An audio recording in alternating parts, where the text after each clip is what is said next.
इस देश की खूबसूरती यही है कि हमें हर मुद्दे पर बोलने की आजादी है, हमें हर मुद्दे पर राजनीति करने की आजादी है, लेकिन वही बात फिर आकर ठहरती है कि अगर देश की अस्मिता से, देश के नागरिकों की भावनाओं से जुड़ा हुआ कोई मसला हो या फिर मजबूत भारत की तस्वीर कहीं पेश हो रही है, वहां विपक्ष ना हो तो बात जरा बनती नहीं है।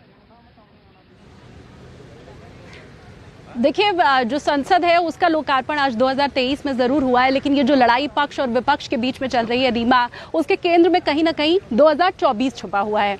क्रेडिट लेने की होड़ जो हमेशा से दिखाई देती रही है, और कैसे प्रधानमंत्री नरेंद्र मोदी आज एक बार फिर से तस्वीरों में कैद होंगे, तमाम जो विधि विधान की हम बात कर रहे हैं उसे कैसे संजोया गया, ये सारी चीजें संभवतः खटक रही होगी। और इसीलिए हम ये देख पा रहे हैं कि विपक्षी दल, क्योंकि कुछ तकरीबन 23-25 विपक्षी दल ऐसे हैं जो आज इस लोकार्पण के वक्त में मौजूद थे नए भवन के अंदर, कुछ विपक्षी दल जो एकजुट होने की कोशिश कर रहे हैं, वही एकजुटता 2024 की भी उनकी है। तो विपक्ष कैसे बिखरा हुआ है उसका नजारा आज भी दिखाई देता है, जब कुछ दल अंदर मौजूद थे और कुछ दल अंदर नहीं मौजूद है। लेकिन शायद अब ये बात हर कोई समझ पा रहा है कि आप प्रधानमंत्री नरेंद्र मोदी को, उनके विजन को, उनकी बातों को पसंद कर सकते हैं, नापसंद कर सकते हैं, लेकिन नजरअंदाज नहीं किया जा सकता। और ऑस्ट्रेलिया के अंदर उसकी हर तस्वीर, हर छवि हमने देखी भी थी। तो इसीलिए आज जब इस नए भवन का उद्घाटन हुआ है, लोकार्पण हुआ है इसका, तो हर देशवासी तो प्रसन्न है ही। और जैसा इसके पहले भी मैंने रीमा कहा था कि आज आपने भले ये जो लोकार्पण था उसे नजरअंदाज कर दिया, नए भवन के भीतर आपने आज भले ही प्रवेश नहीं किया,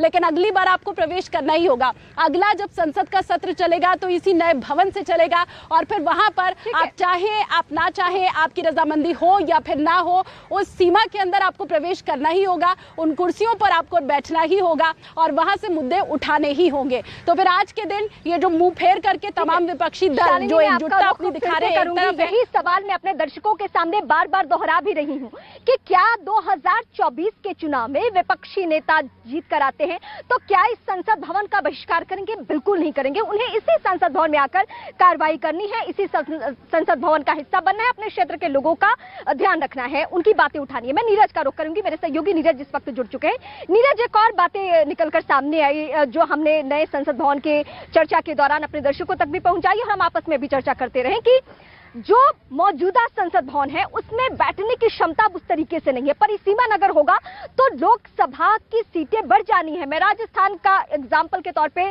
कुछ सीटों का जिक्र करती हूं जो क्षेत्रफल के हिसाब से बहुत बड़ा इलाका है, जिसमें जैसलमेर बाड़मेर का जो इलाका आता है वहां परिसीमन आज नहीं तो कल होना ही है। और इसी तरीके से देश के अलग अलग हिस्सों में कई जगह ऐसे हैं जो आम लोगों की ही मांग होती है कि इसे परिसीमन में दूसरा लोकसभा क्षेत्र बनाइए।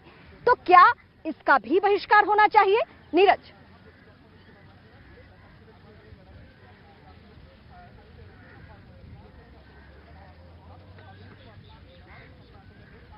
मैं यही सवाल लेकर अपनी सहयोगी प्रियंका के पास जाती हूं। प्रियंका, मेरा सवाल दर्शकों के सामने यही था और आपसे यही सवाल मेरा है कि परिसीमन होना है, आज नहीं तो कल होना ही है। और इस देश के कई ऐसे राज्य हैं जिसमें क्षेत्रफल के हिसाब से जो लोकसभा का क्षेत्र है वो बहुत बड़ा है और उसे अब 2 लोकसभा में, 3 लोकसभा में किया भी जाना है और वक्त वक्त पे लोग भी इस बात की डिमांड रखते हैं। अब ऐसे वक्त में भी क्या विपक्ष को बहिष्कार करना चाहिए? देखिए, वही बात है कि बहिष्कार जो है वो केवल आज तक का है। जैसे ही यहाँ पर सेशन शुरू होगा तो वो तमाम लोग भी पहुंचेंगे जिन्होंने आज बहिष्कार किया है। रही बात परिसीमन की, देखिए क्षेत्रफल और आबादी दोनों ही बेसिस रहते हैं। ऐसे में माना जा रहा है कि 2026 के बाद ये जो सीट्स हैं, जो लोकसभाएं हैं, ये बढ़ेंगी और उसी को सब कुछ ध्यान में रखते हुए फ्यूचर प्लानिंग के तहत ही इस नए संसद भवन का निर्माण भी किया गया है। इसीलिए सिटिंग कैपेसिटी को भी ऐसे बढ़ाया गया है कि जब परिसीमन हो, सांसदों की संख्या बढ़े तो भी ये कंफर्टेबल ना हो। और ये आज जो कि 100 साल में बना है, 100 साल के बाद बना है, आगे आने वाले 100 सालों के लिए भी अगर परिसीमन होता रहे, सांसद बढ़ते रहे, उसके बाद भी कैपेसिटी किसी तरीके से कम ना हो, यानी कि इक्विवेलेंट रहे। ये बिल्कुल आज से 50 साल बाद भी उतना ही इसका महत्व रहे। कहीं जिस तरीके से हमने पिछली बार देखा था जब ज्वाइंट सेशन हो जाता था तो सीट्स कम हो जाती थी, वो तमाम चीजों को फ्यूचरिस्टिक एक अप्रोच रखते हुए इसका निर्माण किया गया है। और आज जो तमाम लोग बहिष्कार कर रहे हैं, आज जो विपक्षी दल बहिष्कार कर रहे हैं, जाहिर तौर पर ये बहिष्कार अब चंद घंटों का ही है। ये इनॉग्रेट यहाँ पर हुआ और उसके बाद उस बहिष्कार का वो कुछ नहीं करेंगे, क्योंकि जैसे ही यहाँ पर सेशन कॉल होगा वो तमाम लोग भी यहीं बैठेंगे, यहीं की फ्यूचरिस्टिक अप्रोच को वो देखेंगे, यहीं के नए इंफ्रास्ट्रक्चर का वो लुत्फ उठाएंगे, आनंद उठाएंगे। जिस तरीके से लगातार हमारे सहयोगी बता रहे हैं कि मॉडर्न इक्विपमेंट से इसको लैस किया गया है, जो पूरे दुनिया भर की अगर 5 संसदों की बात की जाए जो सबसे ज्यादा मॉडर्नाइज तरीके से काम करती हैं, क्या उनमें भी ये शुमार होगा? तो ये तमाम जो इक्विपमेंट्स की बात की जाए, एम्यूनिटीज की बात की जाए, इन सब का लुत्फ अगले सेशन से विपक्षी भी उठाएंगे। लेकिन आज जब पूरी दुनिया देख रही थी भारत के इस नए संसद को, ऐसे में कुछ विपक्षी दलों का ना होना खटकता जरूर है। जी रीमा, ठीक है प्रियंका, बने रहिए ग्राउंड जीरो पर। एक बार फिर से हम लौटेंगे, लेकिन नई संसद के उद्घाटन पर उत्तर प्रदेश के मुख्यमंत्री योगी आदित्यनाथ ने कहा कि पवित्र सेंगोल भारत के न्याय, निष्पक्षता, संप्रभुता और सामर्थ्य का प्रतीक है। आदरणीय प्रधानमंत्री नरेंद्र मोदी द्वारा आज नए संसद भवन में वैदिक मंत्रोच्चारण के साथ पावन सेंगोल की स्थापना भारत की सांस्कृतिक धरोहरों और उत्कृष्ट लोकतांत्रिक मूल्यों के प्रति सभी देशवासियों के आदर और विश्वास की समेकित अभिव्यक्ति है। आजादी के अमृत काल में भारतीय लोकतंत्र के इतिहास में एक नया स्वर्णिम अध्याय जोड़ता ये राष्ट्रीय कार्य एक भारत श्रेष्ठ भारत के भाव को और ज्यादा संवर्धित करेगा। जय हिंद।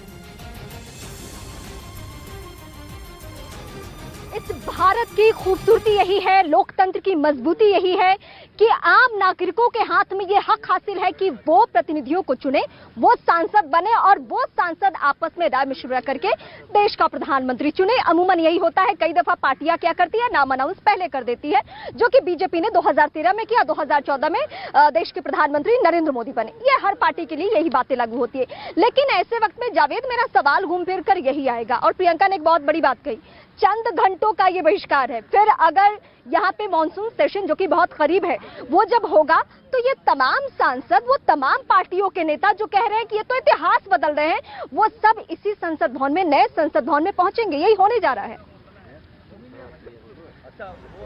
देखिए, देश की संसद की ताकत बिल्कुल भी कम नहीं होने जा रही है, क्योंकि जब सेशन बुलाया जाएगा निश्चित तौर पर यहाँ अपोजिशन मौजूद होगा, विपक्ष मौजूद होगा, और वो तमाम मुद्दे जो पुरानी संसद में उठते रहे हैं वो भी उठाए जाएंगे। तो जिस मकसद से ये बनाई जा रही है वो मकसद जरूर पूरा होगा। लेकिन सवाल सिर्फ आज का यही है कि आज जब ये देश की संसद को समर्पित प्रधानमंत्री नरेंद्र मोदी ने किया, क्योंकि इसमें सभी दलों की मौजूदगी होनी चाहिए थी, ये बार बार कहे जा रहे हैं, क्योंकि लोकतंत्र पक्ष और विपक्ष से बनकर होता है, और अगर विपक्ष नदारद रहे, गैर मौजूद रहे, तो सवाल उठने लाजमी हैं, क्योंकि असहमति लोकतंत्र का एक अहम हिस्सा है। विपक्ष अपनी असहमति, विरोध दर्ज करा सकता है, लेकिन आज सिर्फ सवाल इतना है कि अगर विपक्ष यहां पर मौजूद होता, क्योंकि 21 दल करीब ऐसे हैं जिन्होंने आज बहिष्कार किया है, उनकी मौजूदगी नहीं है। उनका कहना था कि राष्ट्रपति को इसका इनॉग्रेशन करना चाहिए था, उनको बुलाना चाहिए था। तमाम तरह के आरोप विपक्ष ने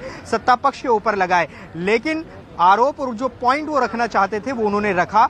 लेकिन अब जब आज इसको देश को समर्पित किया गया है, तो वो तस्वीर कहीं ना कहीं जो देश के बड़े विपक्षी दल है, खासतौर से अगर कांग्रेस की बात की जाए, और जो दूसरे अन्य विपक्षी दल हैं, उनकी गैर मौजूदगी आज वो खली है कहीं ना कहीं। अब जब आज का ये कार्यक्रम पूरा हो जाएगा, सेकंड सेशन इसका शुरू होने वाला है अब से थोड़ी देर बाद, और उसके बाद जब पहली बार जब तमाम सांसद, लोकसभा के सांसद और राज्यसभा के सांसद यहां पहुंचेंगे, तो निश्चित तौर पर वो खूबसूरत तस्वीर जरूर नजर आएगी, जब देश के लोगों की आवाज फिर से इस संसद में गूंजेगी। जी जावेद, मैं एक एक करके आप तमाम सहयोगियों के पास आती हूं, लेकिन एक वाकया अपने दर्शकों के सामने बताती हूं। दरअसल मैं शालिनी का रुख करूंगी, लेकिन एक वाकया अपने दर्शकों के सामने जरा बताऊं कि इस लोकतंत्र का इतिहास कितना बेहतर रहा है और राजनीति करने का तरीका और सलीका किस तरीके से रहा है। पंडित जवाहरलाल नेहरू के बारे में जब इसी संसद में अटल बिहारी वाजपेयी ने भाषण देना शुरू किया, तो कई तानाशाहों से भी उनकी तुलना करती। पंडित नेहरू ने उन्हें बुलाया, अटल जी को। अटल जी अपने कई सारे इंटरव्यू में इस बात की चर्चा करते हैं, और वो बताते हैं कि कैसे इस बात को जवाहरलाल नेहरू ने अलग तरीके से लिया, और उन्होंने कहा कि बहुत बेहतर बोलते हो, आपका भविष्य बहुत उज्जवल है। इस बात की चर्चा आज तक होती रही। उसी पार्टी के नेक्स्ट जनरेशन के जो लोग हैं वो इसी संसद का अपमान कर रहे हैं, बहिष्कार कर रहे हैं। मैं शालिनी का रुख करती हूँ। शालिनी, इस वाक्य को दिखाने का और बताने का मकसद मेरा दर्शकों के सामने ये था कि ये लोकतंत्र कितना मजबूत रहा है, जहां पक्ष और विपक्ष की कई मसलों पर आकर दुर्भावनाएं खत्म होती रही है। ये इसका इतिहास बताता है।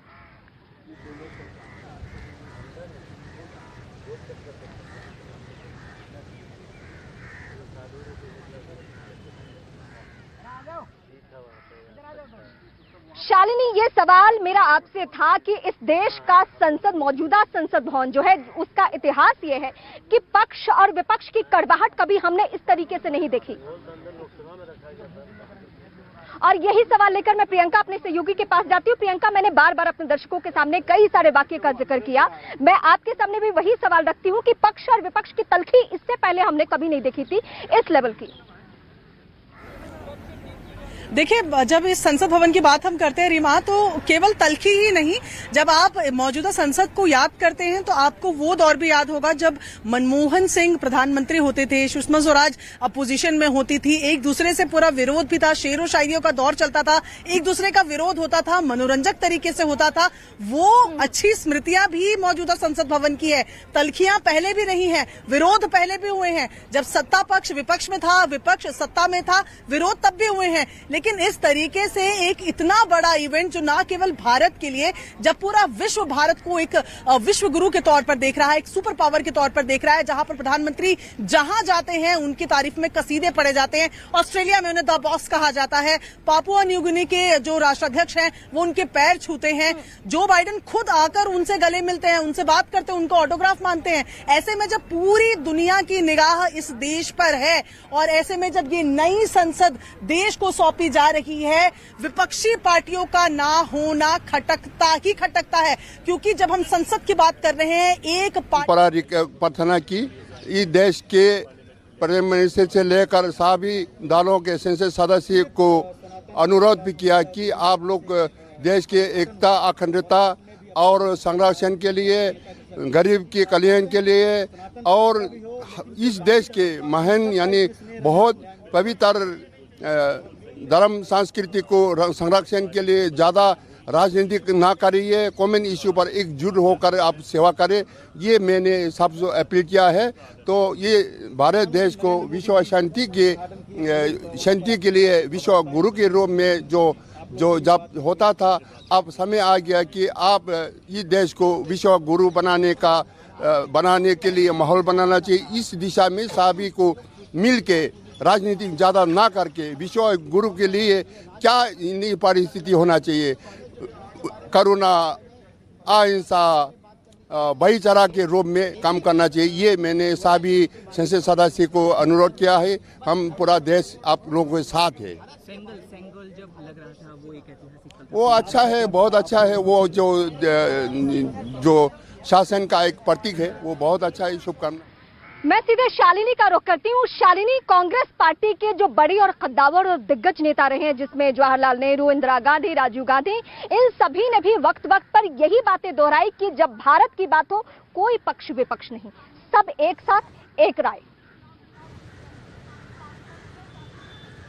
बिल्कुल, लेकिन नए वक्त के साथ शायद वो जो सीख है वो कहीं ना कहीं मध्यम पड़ती दिखाई दे रही है। देखिए, आज न सिर्फ उद्घाटन समारोह का बहिष्कार विपक्ष की तरफ से किया गया है, बल्कि अगर आप याद कीजिए, सेंगोल को लेकर के बेवजह एक विवाद खड़ा करने की कोशिश की गई, जिसमें कांग्रेस की तरफ से कहा गया कि दरअसल सेंगोल प्रधानमंत्री जवाहरलाल नेहरू को गिफ्ट के रूप में दिया गया था। कांग्रेस की तरफ से यह दलील दी गई थी। तो स्पष्ट है कि आज के जो कार्यक्रम है उसमें शामिल नहीं होना, यह शायद कांग्रेस के एजेंडे में पहले से रहा होगा। और इन सब के बीच दर्शकों के लिए यह बात समझना जरूरी है कि जब सुप्रीम कोर्ट के अंदर याचिका दायर की गई थी कि प्रधानमंत्री क्यों उद्घाटन कर रहे हैं नए भवन का, तो सुप्रीम कोर्ट ने उसे सुनने से ही इनकार कर दिया। यह भी कहा कि आप तो ये भला मनाइए कि हम आपके ऊपर किसी तरह का कोई दंड नहीं लगा रहे हैं। तो सुप्रीम कोर्ट ने पहला इसे खारिज कर दिया। दूसरी बात ये कि नया भवन बनना ही था, विपक्ष ने खुद इसकी जरूरत महसूस की थी। यूपीए गवर्नमेंट के टाइम में इसकी बात चलनी शुरू हुई थी। तो ऐसा नहीं है कि नया भवन गैर जरूरी था या उसकी जरूरत नहीं थी या बेवजह उसे बना दिया गया। तो ये बातें दर्शकों के लिए भी समझना जरूरी है कि ये वो वक्त था जब नया भवन अपने पूर्ण रूप में सामने आ जाए, ये जरूरी था। 2026 तक का ही कैपिंग पीरियड है, उसके बाद तो जो सांसदों की संख्या है वो बढ़नी है।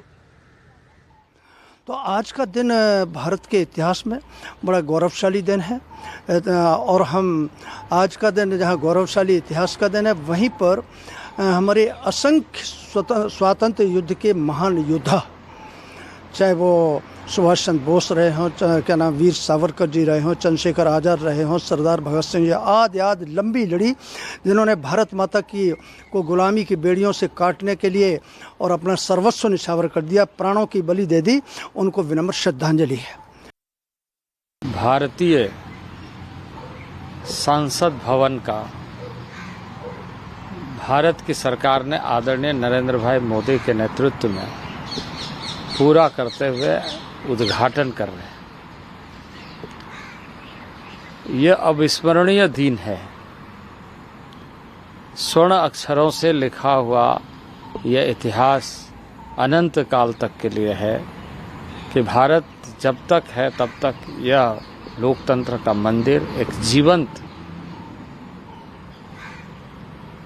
भारत की लोकतंत्र को मजबूती के साथ प्रस्तुत करेगा। ऐतिहासिक तस्वीर है, आने वाले वक्त में अलग तरीके से चर्चा होनी है और वक्त वक्त पे इस बात को दोहराया भी जाना है। हालांकि पक्ष विपक्ष के मसले पे हम इसलिए ज्यादा फोकस कर रहे हैं क्योंकि ये भारत का कार्यक्रम था। मैं सीधे अपने सहयोगी जावेद का रुख करती हूँ। जावेद, ये आज ही नहीं हम सिर्फ बात कर रहे हैं बल्कि आने वाले वक्त में भी इस बात की चर्चा होगी कि जब भारत का इतना बड़ा त्योहार वाला दिन, ये त्योहार से कम नहीं है, जब लोकतंत्र के नए मंदिर का उद्घाटन समारोह, उस दिन विपक्ष नहीं, क्या अभी तक कोई स्टेटमेंट आज के दिन आया है किसी विपक्षी खेमा से? कोई आपके पास कोई जानकारी, अभी किसी का बयान सामने आया हो?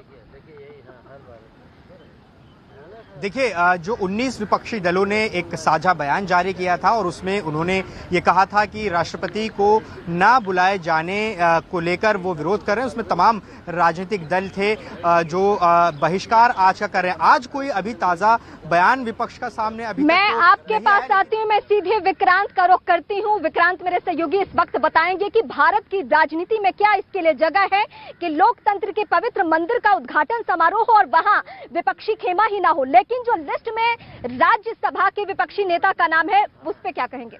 इस ऐतिहासिक दिन भी वो बाहर है।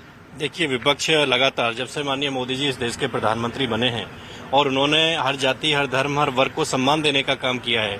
पहली बार सबसे पहले राष्ट्रपति एससी समाज से बने, अभी एसटी समाज से बनी है, महिला बनी है। ये विपक्ष को बर्दाश्त नहीं हो रहा है कहीं ना कहीं। जब भी राष्ट्रपति जी का अभी पहला भी भाषण था तब उन्होंने वॉकआउट किया, तब वो उनके भाषण को उसमें नहीं थे। जब प्रधानमंत्री ने जवाब दिया तब वो बाहर चले गए थे। तो ये कोई नया नहीं है, इनका तो आदत में आ गया है। और जैसे अभी ये वॉकआउट कर रहे हैं, लोकतंत्र का अपमान कर रहे हैं, संविधान का अपमान कर रहे हैं, जनता आने वाले 24 के चुनाव में इनको जवाब देगी सीधा। जयराम रमेश कांग्रेस के बड़े नेता है, पूर्व केंद्रीय मंत्री भी रहे हैं। उन्होंने अभी भी ट्वीट किया एक, और उसमें नेहरू, सावरकर सबका जिक्र करते हुए कहा है कि प्रधानमंत्री, राष्ट्रपति जो एक पहली आदिवासी महिला थी, उनको नहीं बुलाया गया इस उद्घाटन में। और उन्होंने प्रधानमंत्री पर भी सवाल उठाए कि सेल्फ ग्लोरीफाई कहकर उन्होंने प्रधानमंत्री पर सवाल उठाया। देखिए, कांग्रेस ने और यूपीए के शासन लगभग 63 साल देश में आजादी के बाद उन्होंने राज्य किया है। उन्होंने कितने एसटी और महिला राष्ट्रपति उन्होंने बनाए। उनका एक परिवार से अलावा कुछ दिखता नहीं। परिवारवाद की पार्टी कांग्रेस करती है, यूपीए करता है। मोदी जी के नेतृत्व में हर जाति, हर धर्म को सम्मान देने का काम किया गया है। एससी और एसटी को बनाने वाले ही मोदी जी हैं, जो संविधान को ठीक से सम्मानित करने का काम कर रहे हैं, संविधान का पालन करने का काम कर रहे हैं। वो मोदी जी के नेतृत्व में हो रहा है। और निश्चित ही जो हम लगातार देख रहे हैं पिछले 9 सालों से, वो वास्तव में एक सराहनीय है। और जो विकास हुआ है, जो सम्मानित सब व्यक्तियों को किया गया है, जो एक आस्था लोगों में बनी है, उसको लेकर विपक्ष में वोखलाहट है। एक बस मैं आपसे अंतिम सवाल पूछूंगा, उससे पहले मैं अपने दर्शकों को एक ये सवाल दिखाना चाहता हूँ। ये ट्वीट किया है आरजेडी ने, आरजेडी राष्ट्रीय जनता दल, उसने ये ट्वीट किया है और ट्वीट में संसद की फोटो दिखाई है और एक ताबूत की फोटो दिखाई है। सांसद जी, आप भी ये देखिए, और उन्होंने लिखा है ये क्या है। तो इस तरीके से प्रतीकात्मक संसद की तस्वीर के साथ ऐसी फोटो लगाना, इसको किस रूप में देखिए? ये उनकी मानसिकता है। उनको थोड़ा सा इसके साथ साथ में जो लालू जी का चारा घोटाला खुल के आया था उसको भी साथ में डालते तो अच्छा लगता है, जिसकी जनता को पता लगता है। वैसे सबको पता है लेकिन उनको पता लगता है। ये एक ओछी मानसिकता है। सत्ता के लिए कुछ भी लोग करते हैं, कुछ भी आरोप लगाते हैं। ना इनका विकास पे ध्यान है, ना सुशासन पे ध्यान है, और न ही देश को आगे बढ़ते देखना चाहते हैं। बहुत बहुत शुक्रिया। कैमरामैन नीरज तिवारी के साथ विक्रांत यादव, न्यूज 18 इंडिया, दिल्ली।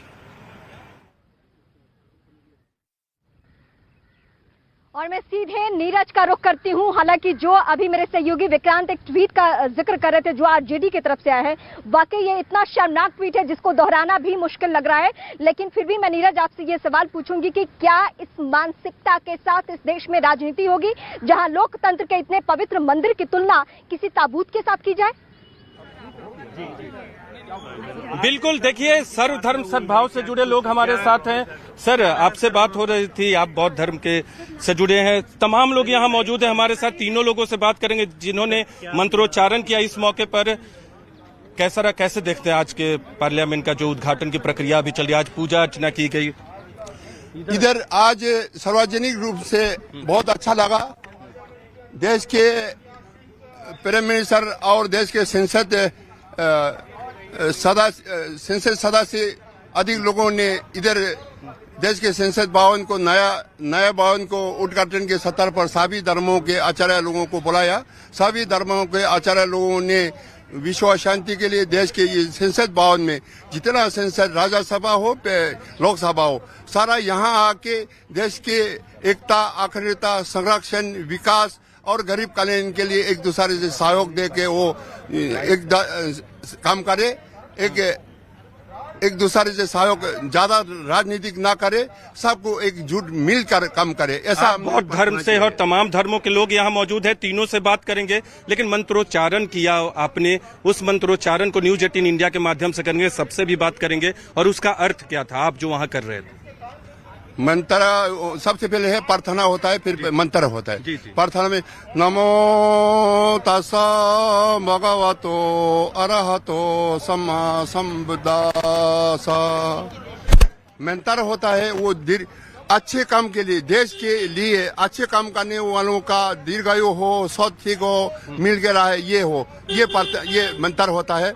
ओम नमो भगवते अपरिमिता आयुर्ज्ञान सुविनिचिता तेजोरंजया तदंगदय अरहते सम्या संविदया त्यथा ओम पुनाये महापुनाये अपरिमिता पुनाय ज्ञान संवर वसिति ओम सर्व संकर परिष्णि धर्मादे गगन समिगद सो विशिद महानाया परिवारे सोहा। इनका मतलब जो देश के लिए अच्छा काम करने वालों का दीर्घायु हो, स्वास्थ्य ठीक हो, सबसे मिलकर सबके सहयोग मिले, ये है। सभी धर्मों के लोग यहाँ मौजूद हैं। आप सिख धर्म से हैं, आप क्रिश्चियन धर्म से हैं, लेकिन सभी धर्मों के लोग हैं। विपक्ष की बहुत सारी पार्टियां भी नहीं है, लेकिन इस मौके पर जबकि देश की नई संसद, देश का नए लोकतंत्र के नए मंदिर का उद्घाटन हो रहा है, तो ऐसे में आप लोग क्या कहेंगे?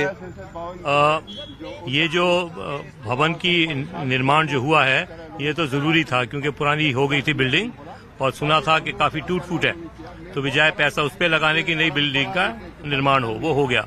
बहुत अच्छी बात है। रही बात आपकी ऑपोजिशन पार्टीज का, उनका तो काम अपोज करना है, वो उन्होंने करा है, तो इसमें हम धर्म गुरु इसमें ना बोले तो अच्छा है। नहीं, बिल्कुल, ये राजनीति में आप लोग को नहीं पढ़ना, लेकिन जिन मंत्रों का आप उच्चारण किया, आपने जिन राइम्स को पढ़ा वो क्या था? हमने अपनी पवित्र शास्त्र से पढ़ा और काफी चीज पढ़ा, लेकिन मैं संक्षेप में बताता हूँ। जो हमारे पवित्र शास्त्र में लिखा है, यदि परमेश्वर भवन को ना बनाए तो बनाने वालों का परिश्रम व्यर्थ है। यदि घर की सुरक्षा परमेश्वर ना करे तो सारे संतरियों का खड़ा रहना व्यर्थ है। हमारे साथ सिख धर्म के गुरु भी हैं। आपका नाम और आप कैसे देखते हैं आज के मौके को? मैं अवतार सिंह हूँ, शालीमार बाग से आया हूँ। मैं जो ये देखता हूँ कि नया होना चाहिए और बड़ा सुंदर बन गया है, आधुनिक बना है। पुराने में कुछ कमियां थी जो नए में नहीं है। हमने तो यही संदेश दिया है कि एकता हो, शांति हो, बढ़िया हो संसार में। नानक नाम चढ़दी कला तेरे पाने सरबत दापर। बिल्कुल, तो इसका मतलब क्या हुआ जो आपने बाद में कहा? गुरु नानक देव जी का संदेश है कि सारे संसार में किसी का भी बुरा नहीं हो, सबका भला हो। हाँ। और आप लोग तो सभी धर्मों से अलग अलग जुड़े लोग हैं, आप लोग सभी लोग मौजूद थे, लेकिन तमाम लोकतंत्र बनता है तमाम राजनीतिक दलों से, तमाम लोग मौजूद नहीं है, इसे कैसे देख रहे हैं आप लोग? क्या कहेंगे आप लोग, क्या संदेश देंगे? अपनी मर्जी है, मगर हम तो यही कहेंगे कि नया बना है, सबको मिल के बैठना चाहिए।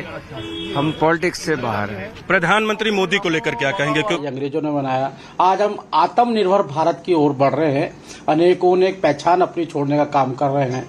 तो मेरे लगता है कि ये हमारे लिए बहुत ही ऐसा दिन है जो हमें याद दिलाता है कि हम भी आज़ाद भारत में अपने पैरों पे खड़े हुए विश्व को एक हम संदेश दे रहे हैं कि वो भारत नहीं रहा है जैसा भारत आप पहले सोचते थे।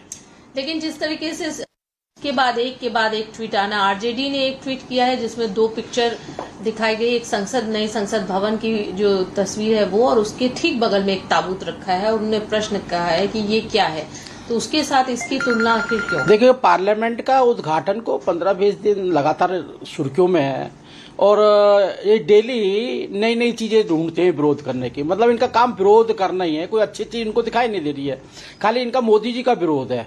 आज उसको ताबूत के रूप में बता रहे, पहले क्या आप जीरो के अंदर बैठे हुए थे, गोल शून्य के अंदर बैठे हुए थे, शून्य की ओर जा रहे थे क्या आप? ऐसी बातें जो है बुद्धिजीवी वर्ग आप प्रतिनिधित्व करते हैं समाज का। मुझे लगता है समाज आपको इस भावनाओं से, नकारात्मक सोच आपके बीच में है, उसको देखता है, और आज आपको गौरवशाली होना चाहिए कि देश के अंदर अपना कीर्तिमान स्थापित कर रहे हैं। लेकिन ये अनेक सभी सांसदों के, पार्टी के दलों को देखोगे आप, वीर सावरकर से चले थे, नई नई चीजों की तरफ आ रहे हैं, लेकिन विरोध करते रहना है, कुछ ना कुछ बोलना ही बोलना है। मतलब मानसिकता विरोध की है।